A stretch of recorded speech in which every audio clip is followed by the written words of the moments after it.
تو میں نے جو ایک تجزیہ اور انالائز کیا ہے، میں یہ سمجھتا ہوں یہ غلط فہمیاں اور خوش فہمیاں یہ دو بنیادوں کی وجہ سے یہ ہوا ہے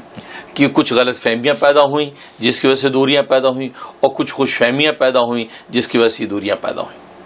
چنانچہ یہ وجہ ہے کہ دو دھڑے جو آپ دیکھ رہے ہیں کہ ایک سعدانی گروپ جو مولانا سعد صاحب دامت برکاتہم العالیہ جو مولانا الیاس صاحب رحمۃ اللہ علیہ کے پڑپوتے ہیں،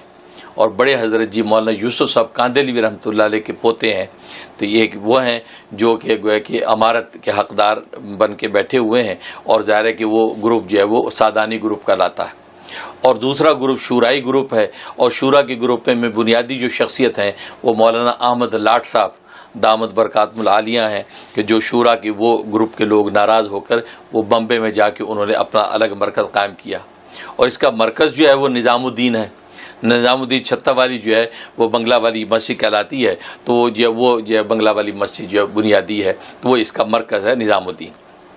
اب مرکز میں مولانا سعد صاحب بیٹھے ہیں اور ان کا گروپ جو کام کر رہا ہے، اور وہاں شورائی گروپ۔ ظاہر ہے کہ یہ جب دو گروپ بنے ہیں تو میرا انالائز یہ ہے کہ اس میں غلط فہمی اور خوش فہمیاں۔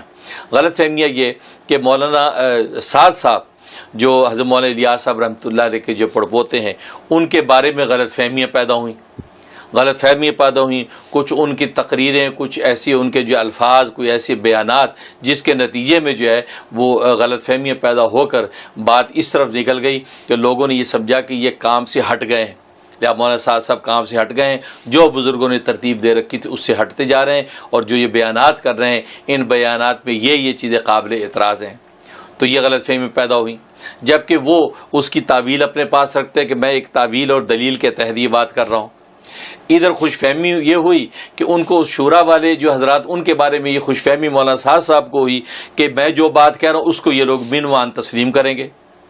میں اگر جو وہی تفسیری نکات پیش کر رہا ہوں یا دوسرے کو جزیات پیش کر رہا ہوں کہ جو ہے وہ ایسی تفاسیر جو ایسے تفردات پیش کر رہا ہوں تو یہ یقین اس کو تسلیم کریں گے، ان کو یہ خوش فہمی ہوئی۔ لیکن جب کہ سامنے بھی علماء موجود تھے، انہوں نے کہا کہ نہیں بھئی یہ جو تفاسیر آپ کر رہے ہیں یہ ہمارے قابل قبول نہیں ہے۔ ظاہر ہے کہ اصول یہ ہوتا ہے کہ جمہور مفسرین اور جمہور علماء جو قول اختیار کرتے ہیں، جو تفسیر اختیار کرتے ہیں، اسی کو لیا جاتا ہے، اور شاذ یا متفرد جو اقوال ہوتے ہیں ان کو عام مجمع کے اندر پیش کرنا جو ہے وہ اس کا جو ہے وہ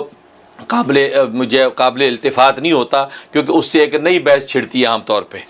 تو مولانا سعد صاحب کے کچھ بیانات پر ان لوگوں کو اعتراض ہوا، نتیجہ یہ ہے کہ اسی کشمکش کے اندر جو ہے یہ دو گروپ بن گئے، اور مولانا سعد صاحب جو ہے وہ الگ ہوئے، وہ اپنے مرکز کے اندر موجود رہے، اور شورا کا گروپ اس سے الگ ہو گیا۔ اب مولانا سعد صاحب کا کہنا یہ ہے کہ چونکہ امیر بننا ضروری ہے، اور ویسے اسلامی نقطہ نظر سے بھی امیر ہونا ضروری ہوتا ہے جماعت کا، اور یہی وجہ ہے کہ مولانا الیاس صاحب رحمۃ اللہ علیہ جب بانی تھے تو وہ بحیثیت امیر کے وہ موجود تھے، ان کے بعد مولانا یوسف صاحب کاندھلوی ان کے صاحبزادے وہ امیر بنے، لہٰذا انہیں بحیثیت امیر کام کیا۔ پھر ان کے بعد مولانا انعام الحسن صاحب رحمۃ اللہ علیہ وہ امیر کی حیثیت سے کام کرتے رہے، تو مولانا انعام الحسن صاحب کے بعد 10 آدمیوں کی شورا بنی،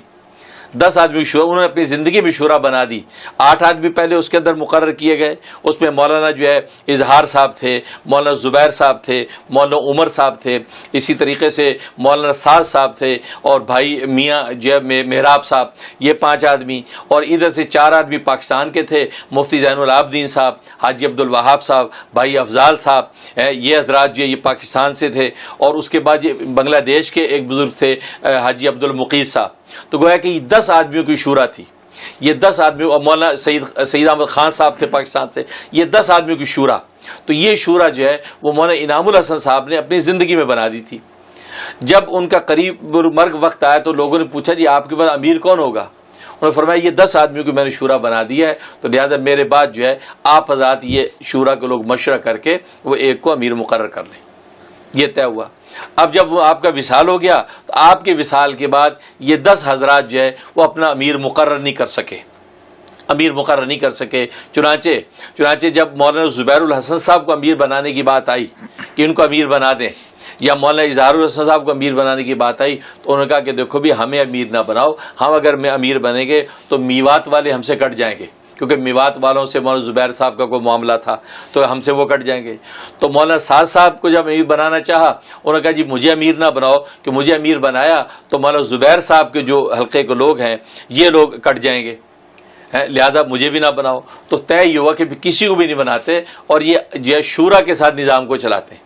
لہٰذا شورا کے ساتھ نظام چلتے رہا اور بوقت ضرورت فیصل ایک مقرر کر لیا جاتا تھا, وہ فیصل جو ہے فیصلہ کر دیا کرتا تھا. اسی طریقے سے سلسلہ چلتا رہا. لیکن البتہ اس پورے دوران میں مفتی زین العابدین صاحب اور اسی طریقے مولانا سعید احمد خان صاحب یہ بزرگ یہ افسوس ضرور کرتے رہے کہ ہم تو اپنا ایک امیر مقرر نہیں کر سکے. ہمیں اس کا بڑا دکھ اور افسوس ہے کہ ہم آج تک اپنا ایک امیر مقرر نہیں کر سکے. تو یہ بات اظہار افسوس کرتے رہے. لیکن اتفاق ہے اللہ کی شان, ان حضرات میں سے لوگ اپنے اپنے وقت پہ اللہ کو پیارے ہوتے رہے. یہاں تک کہ جو پاکستان کے آخری جو بزرگ حاجی عبدالوہاب صاحب وہ بھی جو دنیا سے رخصت ہو گئے, اور انڈیا کے جو بزرگ تھے وہ حضرات مولانا زبیر صاحب تھے آخر میں, وہ بھی رخصت ہو گئے. اب مولانا سعد صاحب ان پرانے لوگوں میں وہ مولانا سعد صاحب باقی بچے. لہٰذا انہوں نے کہا کہ لہٰذا اب یہ امارت کا نظام چلے گا کیونکہ میں رہ گیا ہوں, لہٰذا اب میرے تحت شورا اب کام کرے گی, میں امیر ہوں. یہاں سے جھگڑا شروع ہوا کہ لوگوں نے کہا کہ نہیں, جو شورا کا نظام جیسے چل رہا تھا اب اسی طرح چلنا چاہیے, اب آپ اپنے ساتھ اور 9 بندوں کی شورا بنا لیں پھر شورا کے ساتھ چلے. جبکہ اسلامی نقطہ نظر سے وَأَمْرُهُمْ شُورَىٰ بَيْنَهُمْ جو قرآن کریم میں بھی کہ صحابہ کرام جو ہے وہ مشورے کے ساتھ کام کرتے ہیں, اور وہ شاورہم فی الامر قرآن کریم میں نبی پاک صلی اللہ علیہ وسلم نے فرمایا کہ آپ امیر ہیں لیکن آپ اپنی شورا سے مشورہ کر کے چلیں. تو شورا امیر کے تحت ہو یہ ضروری, اور امیر شورا کے تحت تو ضرور ایک امیر ہونا ضروری ہے تاکہ شورا کے مشورے کے بعد اب وہ امیر جو ہے وہ اتھارٹی بن کے اس بات کا اعلان کرے. اب یہاں سے یہ جھگڑا شروع ہوا. تو لہذا اسلامی نقطہ نظر تو یہی ہے کہ ایک امیر ہونا چاہیے. اب یہ جو صورتحال پیش آ گئی اس وجہ سے پیش آ گئی ہے کہ شورا کے لوگ کہتے ہیں جیسے پہلے چلا آ رہا اسی طرح چلاتے رہو, اور مولانا سعد صاحب کہتے ہیں کہ نہیں, چونکہ امیر ہونا ضروری ہے لہذا امیر کی اہلیت مجھے حاصل ہے, میں امیر ہوں اور میرے تحت شورا کام کرے.